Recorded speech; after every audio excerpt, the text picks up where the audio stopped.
Muy buenas y bienvenidos a Biomedicina. En este canal vamos a conocer un poco sobre algunos temas muy importantes dentro de la carrera de medicina. El día de hoy nos encontramos con Madeleine Alay, Freddy Camacho, Scarlett Di Maquingo y mi persona, Gabriel Salazar, un grupo de estudiantes muy competente dentro de la Facultad de Medicina de la Universidad de las Ciencias y Fuerzas Armadas que se encuentra en el primer semestre de la carrera de medicina.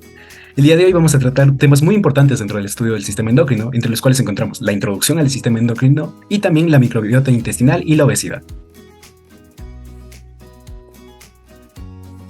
Y así podemos dar comienzo a los highlights de Secretor 2023, en donde, como ya mencioné anteriormente, vamos a revisar la introducción al sistema endocrino y la microbiota intestinal. Entonces, como primer tema, vamos a hablar de las hormonas, para lo cual, Scarlett, bienvenida. Espero que nos puedas explicar un poco de qué se trata esto de las hormonas.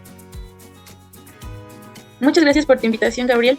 Bueno, más que nada yo he venido aquí a darles un pequeño resumen acerca de qué trata todos los temas sobre el sistema endocrino. Primero que nada vamos a iniciar con lo que es una hormona. Una hormona podemos definirla como los mensajeros químicos secretados por una célula o un grupo de células, que van a ser transportados por la sangre a los órganos diana. Como podemos ver en el ejemplo aquí, tenemos una célula secretora que va a ser aquella encargada de dar las hormonas que van a ser transportadas por el torrente sanguíneo y de esta manera van a llegar a las células blancas. Tenemos que también destacar algo muy importante de las hormonas, que son tres maneras distintas que actúan sobre las células diana. La primera acción que van a realizar las hormonas sobre las células diana va a ser el control de la velocidad, las reacciones enzimáticas. ¿Qué nos quiere decir esto? Que van a ser las mediadoras para poder controlar la velocidad en las posibles reacciones enzimáticas que realiza el cuerpo. Como segunda acción va a ser el control de transporte de iones o moléculas a través de la membrana celular. Las hormonas van a ser aquellas que se encarguen de este control. Y por último también tenemos el control de la expresión genética y de la síntesis de proteínas. Cabe destacar que las hormonas van a ser muy importantes en la síntesis de proteínas y su catabolismo y su anabolismo. Como siguiente punto también podemos destacar cuáles son las características de las hormonas y qué las identifican. Las características más importantes de las hormonas es que estas se van a necesitar en bajas concentraciones para producir sus efectos, ya que se dice que las hormonas van a actuar en las células dianas en concentraciones muy bajas. Como otra característica importante tenemos que actúan en órganos y tejidos diana distantes, por lo que una glándula que secrete las hormonas no va a estar cerca de los órganos a los que va a dirigirse. Como tercera característica tenemos que se van a transportar por la sangre y de esta manera van a llegar a los órganos diana. Por consiguiente, tenemos que las hormonas se van a sintetizar por anticipado y se van a almacenar en las glándulas endocrinas. Van a tener receptores específicos y una vida media, ya sea corta o larga, dependiendo de qué tipo de hormona es. Por consiguiente, tenemos pasos clásicos para identificar a una glándula. Como primer paso, tenemos que se puede extirpar la glándula a estudiar. Y esto nos va a dar paso al siguiente, que es purificar y separar las sustancias y los extractos. Esto nos va a permitir que el extracto o la sustancia extraída van a ser los principios activos de la glándula que la extirpamos anteriormente. Como tercer paso tenemos que vamos a implantar la glándula en otro organismo vivo y vamos a observar qué síntomas produce. Y por último vamos a realizar una terapia de reemplazo y vamos a verificar qué anormalidades ha provocado todo este proceso. Hay algo que también destacar, que este proceso nos va a permitir identificar a las hormonas clásicas que conocemos, que se encuentran en las glándulas tiroideas, en el páncreas, tanto en la hipófisis anterior y posterior, entre muchas otras. Aquí les voy a hablar acerca de la clasificación de las hormonas. Tenemos hormonas según su transporte. Podemos encontrar a las hormonas endocrinas, que son aquellas que se van a secretar y van a pasar por el torrente sanguíneo y van a llegar a órganos diana distantes. Tenemos las parácrinas, que van a secretarse y van a producir sus efectos en células que se encuentran juntos o en células vecinas. Las autocrinas, que van a ser aquellas que secreten la hormona y que las mismas van a tener receptores específicos para la hormona producida.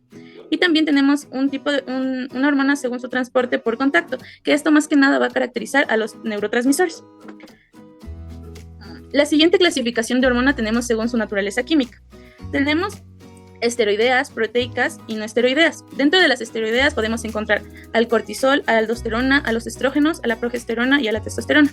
Dentro de las hormonas no esteroideas podemos encontrar a las proteicas, que aquí se va a caracterizar principalmente por la hormona de crecimiento, por la prolactina, por la paratiroidea, por la calcitonina, la insulina y el glucagón.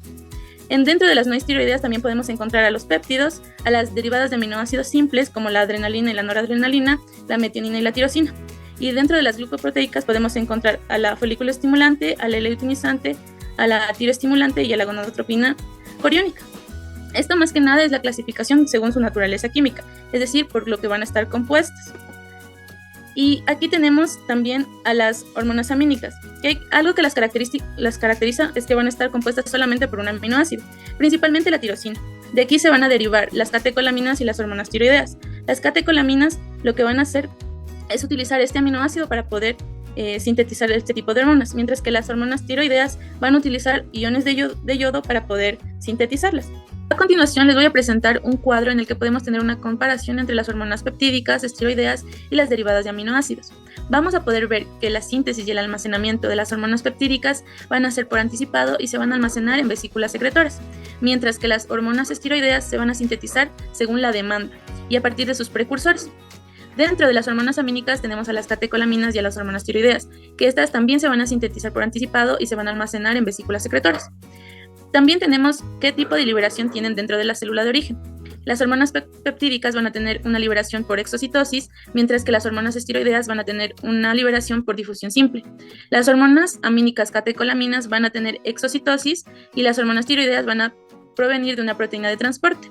En el transporte en la sangre, las hormonas peptídicas van a estar disueltas en el plasma, mientras que las hormonas esteroideas van a estar unidas a proteínas transportadoras, que esto lo que va a hacer es que les va a ayudar a llegar a sus órganos diana. En las hormonas amínicas catecolaminas van a estar también disueltas en el plasma, similar a las hormonas peptídicas, y las hormonas tiroideas van a estar unidas a proteínas de transporte. La vida media de las hormonas peptídicas va a ser breve, mientras que las hormonas esteroideas su vida media va a ser prolongada. Las catecolaminas comparten este aspecto junto con las peptídicas de que su vida media va a ser breve y las hormonas tiroideas su vida media va a ser prolongada. En la ubicación del receptor tenemos a las hormonas peptídicas y las catecolaminas que van a tener un receptor en la membrana celular, mientras que las esteroideas van a tener un receptor en el citoplasma o en el núcleo y las hormonas tiroideas solamente en el núcleo. La respuesta de la unión del receptor y su ligando va a dar en las hormonas peptídicas una activación de sistemas de segundo mensajero, mientras que en las esteroideas va a permitir la activación de genes que van a dar paso a la transcripción y a la traducción, y pueden dar acciones no genómicas. En las catecolaminas van a permitir la activación de sistemas de segundo mensajero y en las hormonas tiroideas van a dar paso a la activación de genes. En la respuesta general en los órganos diana, las hormonas peptídicas van a provocar una modificación tanto en proteínas y en su inducción a la síntesis para nuevas proteínas. Y las hormonas esteroideas van a dar una inducción también a nuevas proteínas. En las hormonas catecolaminas van a dar una modificación en proteínas existentes, mientras que las tiroideas van a inducir una síntesis de nuevas proteínas. Como ejemplo de las hormonas peptídicas tenemos a la insulina, a la hormona y a la hormona paratiroidea. En las esteroideas, que van a estar más que nada sintetizadas a partir del colesterol, estas vamos a tener, por ejemplo, a los estrógenos, a los andrógenos y al cortisol. En las catecolaminas tenemos de ejemplo a la adrenalina y a la noradrenalina, y en las tiroideas a la tirosina. En el siguiente punto tenemos cuáles son los controles de liberación hormonal. Como primer paso tenemos la síntesis, almacenamiento y transporte de hormonas proteínicas. Van a sintetizarse en 6 pasos importantes. El primero vamos a partir del ARN mensajero que sale de los ribosomas y que va a dar paso a los aminoácidos, formando así una cadena peptídica llamada prepormona. Esta cadena va a pasar por el retículo endoplasmático y este va a hacer que se corte la secuencia, dando paso a la prohormona. La prohormona va a pasar por el retículo endoplasmático, del retículo endoplasmático al complejo de Golgi, y el complejo de Golgi va a ser el encargado de formar vesículas secretoras que contienen enzimas y la prohormona. Estas enzimas van a cortar a la prohormona y van a dar paso a péptidos activos que van a ser aquellos que realicen la acción hormonal. Y estas vesículas se van a encontrar en el citosol de la célula y van a ser estimuladas ya sea por un estímulo externo o interno del organismo y van a ser secretadas al torrente sanguíneo. Este es el resumen de la síntesis de hormonas proteínicas. Por otro lado tenemos la síntesis y el transporte de hormonas esteroideas. Estas se diferencian porque van a actuar con segundos mensajeros. La primera es que hay que destacar que las hormonas esteroideas son hidrofóbicas y van a estar unidas a proteínas transportadoras que las van a llevar por el torrente sanguíneo. Estos receptores de hormonas esteroideas se van a encontrar en el citoplasma o en el núcleo de la célula. Si se encuentran en el citoplasma, estos van a dar paso a la activación de un segundo mensajero que se va a dirigir al núcleo de la célula y va a provocar reacciones genéticas y se va a mezclar junto con el ADN para que este vuelva a salir al citosol de la célula, pase por transcripción y traducción y permita la formación de nuevas proteínas. Este más que nada es un proceso en el que se va a caracterizar por el uso tanto de receptores en la membrana como en el citosol de la célula. Muy importante este apartado que nos mencionas, tanto para conocer un poco sobre este transporte, esta síntesis de las hormonas y la manera en la que se pueden almacenar cierto tipo de hormonas. Obviamente, cabe recalcar y cabe recordar todo lo que nos has mencionado, sobre todo lo de la vida media de estas hormonas y todo lo relacionado, porque claro, estos son procesos que continuamente se dan dentro de organismos. Así que muchas gracias, Car, por aclararnos todo este apartado de las hormonas, todas estas generalidades y todos estos procesos que cabe resaltarlos de manera muy clara y muy precisa para poderlos conocer, sobre todo en nuestro aprendizaje. Bueno, pues muchas gracias a ti, Gabriel, por la invitación. Espero que este resumen haya sido de gran utilidad para que se pueda entender un poco más todo lo que engloba al sistema endocrino. Ahora, para continuar un poco más, ya tras haber analizado todos estos temas de la síntesis, del almacenamiento y del transporte de las hormonas, Freddy, tal vez nos podrías hablar un poco de cómo son los mecanismos de control de la secreción de este apartado de las hormonas. Sí, Gabriel, con mucho gusto. Primero quería agradecerte por este espacio que me has permitido con ustedes, con un grupo muy especial de estudiantes. Entonces, para hablarles un poco de cómo funcionan estas vías de las hormonas, primero tenemos que tener en cuenta los reflejos endócrinos. ¿Cuáles son los reflejos endócrinos que podemos ver? Tenemos el reflejo endocrino simple, en el que para poderlo entender mejor debemos poner un ejemplo. Tenemos en este caso el ejemplo de la hormona paratiroidea y del calcio. Entonces, en este reflejo endocrino simple tenemos que las señales de los niveles de calcio van a ser los que nos van a dar una señal hacia las células pancreáticas, y estas van a emitir una respuesta.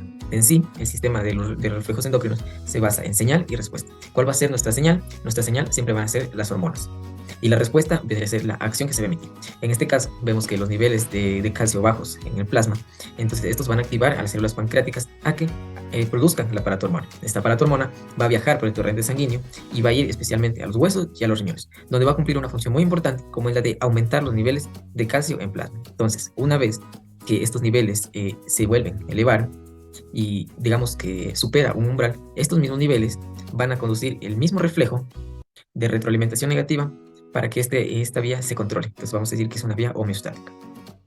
En este caso podemos ver que el estímulo es simplemente el calcio, pero también tenemos casos en los que se presentan múltiples estímulos, como pues en el caso de la insulina. La insulina, que sabemos que controla los niveles de glucosa en sangre. Entonces tenemos que los estímulos pueden ser una elevada glucosa en sangre, que esta va a ir directamente al páncreas, y el páncreas va a comenzar a secretar insulina para disminuir los niveles de glucosa en sangre. Pero también se pueden dar los estímulos por la ingesta de los alimentos y por la distensión del intestino. Entonces con esto se va a producir el GLP-1 y también vamos a tener la interacción del sistema nervioso. Entonces estos van a estimular al páncreas de igual manera para producir la insulina. Igualmente, los niveles de glucosa bajos en sangre van a contribuir a una retroalimentación negativa para esta vía. Continuando, debemos entender también un poco de qué trata la retroalimentación en cuanto a las hormonas. Es decir, ya no vamos a tener en cuanto a la respuesta que crean las hormonas. Entonces vamos a tener directamente con los niveles de hormona. Vamos a decir que es una retroalimentación negativa de asa larga. Por eso me gustaría darles una pauta de que siempre tenemos que ver desde el hipotálamo, hipófisis anterior o adenihipófisis y la glándula endocrina. Entonces, si vemos que la retroalimentación se da por los niveles ya sea de exceso o bajos niveles de hormona producida por la glándula endocrina, estos van a ir al hipotálamo o a la hipófisis. Entonces decimos que es una retroalimentación de asa larga. Pero en cambio, si vemos que el estímulo se produce por las hormonas producidas por la adenihipófisis, es decir, estas hormonas trópicas, los niveles altos o bajos van a dar un estímulo al hipotálamo. Entonces decimos que es una retroalimentación de asa corta. Incluso también hay otro tipo de retroalimentación que no está graficado aquí, pero es una retroalimentación muy corta, es decir, en el que del hipotálamo, las hormonas producidas por el hipotálamo van a tener una acción autócrina y parácrina en las que estas mismas van a regular su secreción. Perfecto, Freddy. Continuando con este tema, como nos mencionaste, hay hormonas que se pueden secretar a la vez. Tal vez hay alguna manera de decir que existe una relación o una interacción dentro de estas hormonas que se secretan a la vez. Exactamente. Como sabemos, múltiples hormonas van a actuar en una célula. Pueden actuar en una célula a la vez, entonces estas pueden tener distintas acciones. Pueden tener acciones de sinergismo, de permisividad y de antagonismo.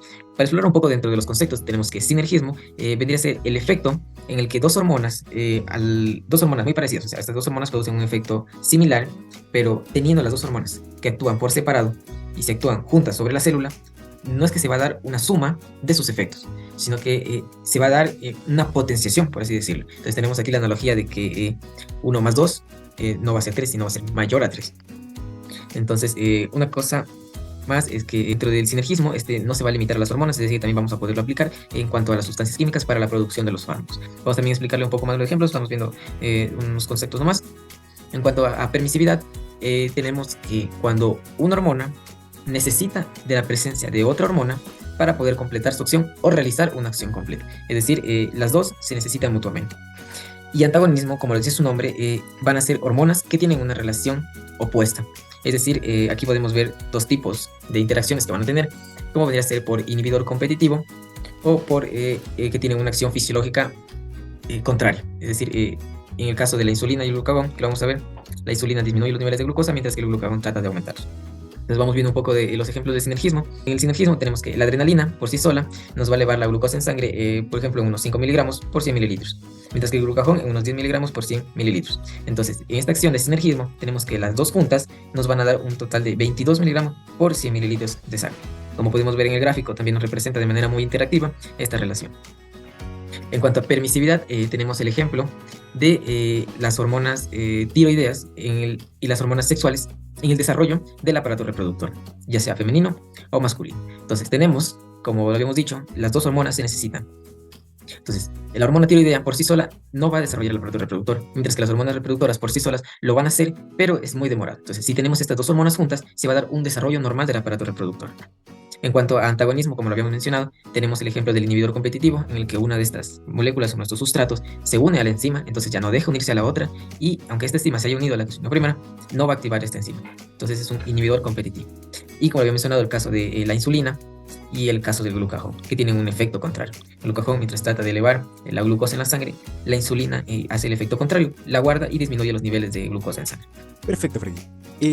Entonces, como tú nos mencionabas, tenemos que tener un equilibrio entre estas hormonas y sobre todo entre estas interacciones. Y claro, este desequilibrio va a provocar una patología, algún tipo de enfermedad que se pueda presentar por estas mismas causas endócrinas. Pero ¿nos podrías hablar un poco más sobre este tema y ampliarlo un poco más? Sí, justamente se dan estas patologías endocrinas, pero tenemos que tener algo muy en cuenta de que no existen hormonas buenas ni malas. Partiendo de este concepto, sabemos que las enfermedades son causadas por desequilibrios, y estas principalmente pueden darse de tres maneras. Puede darse por un exceso hormonal, por una deficiencia hormonal o por una respuesta normal de los tejidos diana a la hormona. Entonces, para ir desglosando un poco cada una de estas, tenemos que con un exceso hormonal vendría a ser una hipersecreción. Es cuando existe una cantidad excesiva de hormona y sus efectos normales se exageran. Esta puede ser producida por tumores benignos, como adenomas, y tumores cancerosos, ya sea de las glándulas endocrinas. Y también se puede dar por sustancias exógenas. Exógenas nos quiere decir que son externas a nuestro cuerpo, como por ejemplo estas sustancias podemos ingerirlas por alguna receta del médico. Entonces el médico nos manda a consumir hormonas, y este exceso que nos puede producir este medicamento va a ser una afección iatrogénica. Esta quiere decir que es causada por el medio. Y esta afección iatrogénica y en general la hipersecreción por una hiperfunción, ya sea de la glándula, nos va a producir en la glándula una atrofia o pérdida de masa muscular. Entonces podemos ver aquí el ejemplo de que tenemos el consumo de cortisol exógeno. El cortisol va a ir directo al tejido diana, y este tejido diana, ya vamos a tener la cantidad de cortisol que necesitamos para ejercer estas funciones normales, y estos van a ejercer una respuesta. Pero, ¿qué va a pasar con los niveles de las hormonas de CRH, ACTH y el cortisol secretado por la corteza suprarrenal? No el cortisol exógeno, sino por el cortisol de la supresora renal. Entonces tenemos que estos niveles van a estar bajos, que gracias a la retroalimentación negativa va a decir que existen ya niveles de cortisol. Entonces estos van a estar disminuidos. En cuanto a una hiposecreción, tenemos que es cuando la secreción de una hormona es muy baja. Entonces se observan síntomas de deficiencia hormonal. Esta puede presentarse ya sea en cualquier parte de la vía de control endocrino, pero la causa más frecuente es la atrofia de la glándula. Es decir, en este caso, en el mismo caso de cortisol, hablamos de la corteza suprarrenal. Por ejemplo, en el caso de que se afecte la corteza suprarrenal, tenemos que en los niveles de CRH producido por el hipotálamo van a estar elevados, mientras que los niveles de la hipófisis anterior que produce la hormona de ACTH, adrenocorticotropina, también van a estar elevados. Pero, ya que tenemos la afección en la corteza suprarrenal, estos niveles van a estar disminuidos. Y como estos niveles de cortisol que produce la corteza van a estar disminuidos, como ya lo habíamos visto anteriormente, van a producir un reflejo de retroalimentación negativa que van a causar estos niveles elevados. En cuanto a los problemas del receptor o del segundo mensajero, tenemos que los tejidos diana, es decir, donde va a actuar la hormona, son los que van a tener una respuesta hormonal. Y esto se puede presentar de dos maneras. Es decir, la célula va a tener un descenso regulado de sus receptores. Esto quiere decir que detecta una elevada secreción de hormona, por lo cual va a ir disminuyendo de poco a poco sus receptores que contiene para disminuir esta respuesta. Y en anomalías del receptor y de la traducción de la señal, tenemos que una mutación puede alterar la secuencia de las proteínas del receptor y por lo tanto la respuesta celular. Entonces, pues sabemos que los receptores pueden estar ausentes o también pueden no funcionar. Y esto puede dar falsos niveles, ya sea de exceso o de deficiencia. Ahora, vamos a ver cómo podemos diagnosticar o cómo podemos clasificar estas patologías endócrinas. Aquí podemos ver 3 tipos que vienen a ser la patología primaria, secundaria y la hipersecreción o hiposecreción terciaria, que viene a ser una patología terciaria. Entonces vamos viendo los niveles, habíamos hecho el esquema del hipotálamo, hipófisis y de la glándula endocrina. Entonces sabemos que si va a ser una patología primaria, va a afectar a la última glándula endocrina. En este caso del cortisol tenemos a la corteza suprarrenal. Si es una patología secundaria, sabemos que va a afectar a la hipófisis anterior o a la adenhipófisis. Y si es una afección terciaria, sabemos que va a afectar al hipotálamo, pero estas específicamente son demasiado raras e infrecuentes. Listo, Freddy, muchas gracias por tu intervención y claro, gracias por aclarar todos estos puntos muy factibles y muy puntuales dentro de todo este sistema de tanto retroalimentación como lo mencionabas, como esta evolución dentro de las hormonas y también esta interacción que tienen las hormonas dentro de nuestro organismo, que en muchas ocasiones pasa por desapercibido dentro de algunos estudiantes, sobre todo que los estamos analizando, que olvidamos que las hormonas pueden interactuar a su vez y no solo una sola actuar sobre un órgano, sino pueden actuar varias a la vez. Entonces, muchas gracias por esta interacción y esperamos verte muy pronto dentro de nuestro programa. Muchas gracias, Gabriel. Igualmente es un gusto para mí poder compartir con ustedes todo este conocimiento. Bueno, continuando con esta segunda parte del podcast, vamos a hablar acerca de la microbiota intestinal y la obesidad. Vamos a ver ciertos factores y ciertos determinantes que son muy importantes en cuanto a la microbiota intestinal para condicionar a la obesidad. ¿Podrías, por favor, Gabriel, comentarnos un poco acerca de esta microbiota intestinal? Claro, Freddy, muchas gracias por la invitación a tu programa y para empezar quisiera hablar un poco sobre qué es la microbiota intestinal.